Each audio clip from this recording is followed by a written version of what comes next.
Hey everyone, welcome back. In this video, I will explain about the differences between regular function, arrow function, and callback functions in JavaScript. Let's get into the video. Basically, JavaScript offers different ways to write functions, and each one of them has its own syntax and behavior.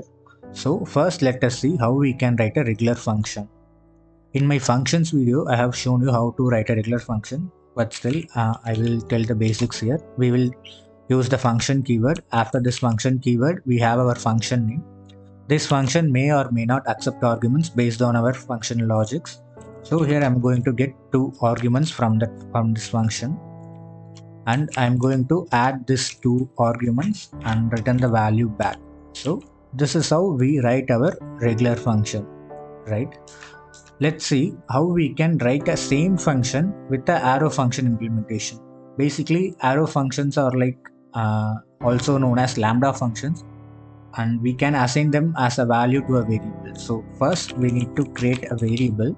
Here I'm creating a function named add. It is giving me error because we already have a function named add. So for now I'm going to comment this to this function, like how we normally assign a value to a variable using equal operator, right? So we can give equal here. Next, we are going to specify our parenthesis. This parenthesis is equal to this one. Inside this parameter, inside this parenthesis, again, if we want to accept arguments, then we can accept. Otherwise, we can leave it empty as well. And one of the main reason why this function got a named as arrow function is because after this parenthesis, we will be specifying arrow mark, that is equal to and greater than symbol. After this, we will have our curly braces. Inside this curly braces, we will have our function logic, and we can have the same logic here as well. This is how we write a arrow function, and this is the difference between difference in writing a normal function and the arrow function.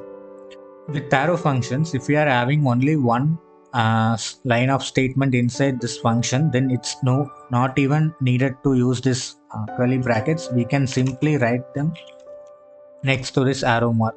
So basically what it is going to do is it is going to add these two and it is going to return a value. Now you may wonder, we haven't mentioned this return keyword, then how it will return. So we no need to explicitly mention this return keyword. If there is going to be only one line of statement in a function, we can directly mention this like this without curly braces and return keyword. It is going to return them by default. Let me run and show it to you. I'm going to call this add function, and to this add function I'm going to pass two numbers. So if I run this, we are getting 5. This add function is getting called and it returned the value even though we haven't explicitly mentioned the return keyword, right? Again, it is still going to work this way as well, even though we use this curly braces and use this return of a plus b. Again, it is going to work the same. We are going to get 5 only. This is one simplicity, like if we are having only one line of code, then it's not mandatory to use that curly braces thing. With function, it's always mandatory to use this curly braces thing.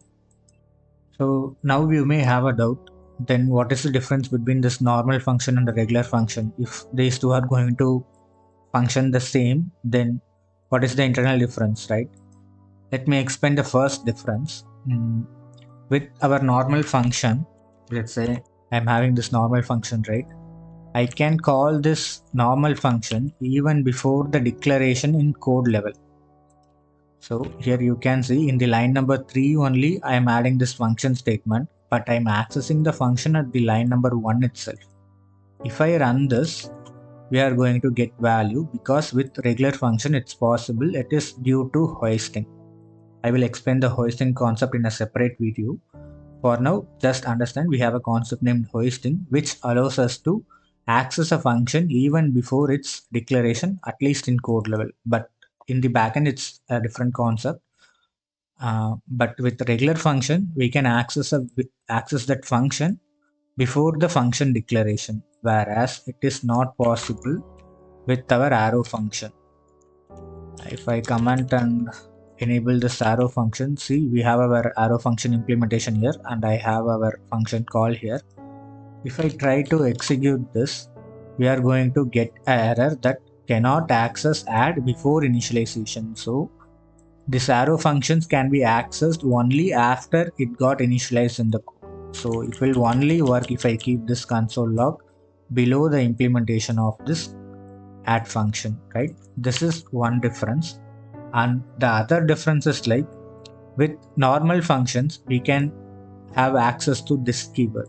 Basically, this keyword will access to its surrounding objects key property values. It might be confusing to you. I will explain with an example again. So just assume I'm going to have a person object. I'm going to create a person object, and this person is going to contain a name. I'm just giving a random name John. And inside objects also we can create a function. Basically, like we can have our key name. To this key name we can create a function. Here we can create a regular function or anonymous function or a arrow function as well. Now you may have a doubt, what is anonymous function? Anonymous function is same like a regular function. The only difference is in our regular function what we can do is we will use this function keyword and we will give some particular name. After this we have our logics, right? The only difference here is in anonymous functions we don't have name. We simply have function keyword and directly we have this parenthesis and the logic part, right? So here this is where the game starts. So here if I want to return something, I can use this return keyword. If I use this keyword, basically it is going to give me access of all the properties in this entire object. This get function is present there, right? The outer object, whatever value present in this outer object that I can access using this. You can see it is showing me this name because I have this name property outside. So I can directly use this name property here.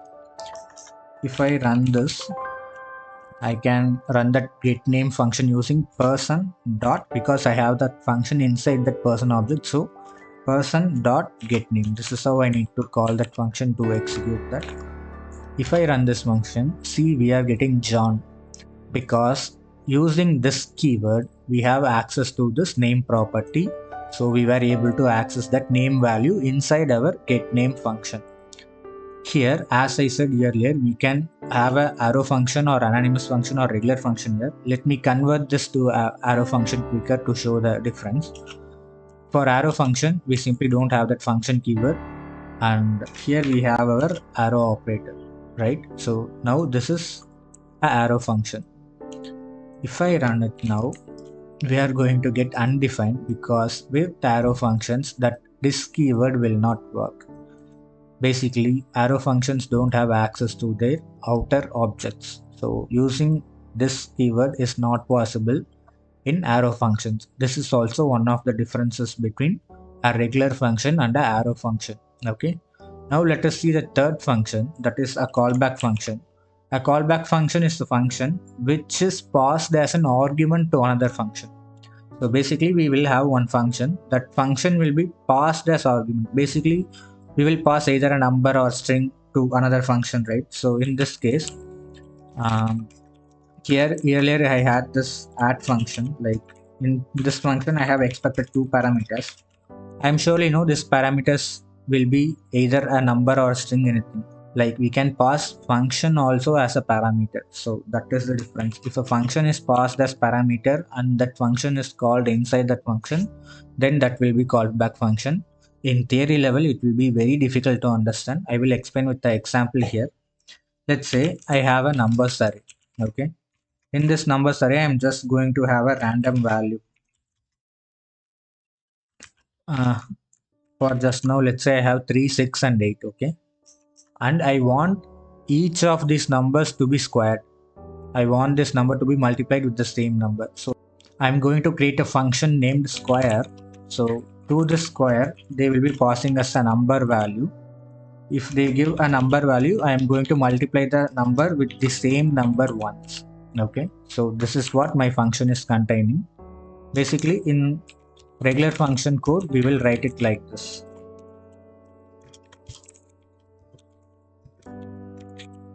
So this is what I have written as a arrow function here. Okay, so I'm just removing this. So we have a function here that is square function. So if I want to apply this function to each of this value present in this array means for that we can use the array function like inbuilt array function named map.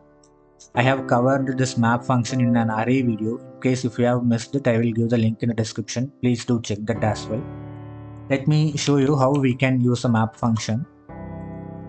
So I'm going to invoke our numbers array. To this numbers array, I'm going to call a map function. To this map function, I'm going to pass this square function. So here you can clearly notice I am passing a function as an argument to another function. So this is known as callback function. If I execute this, this is going to return me square of all the numbers present in this, right? The same can be achieved if I copy and paste it instead of square. Again, this map is containing another function, right? So like if a function is passed as argument to another function, simply it is a callback function.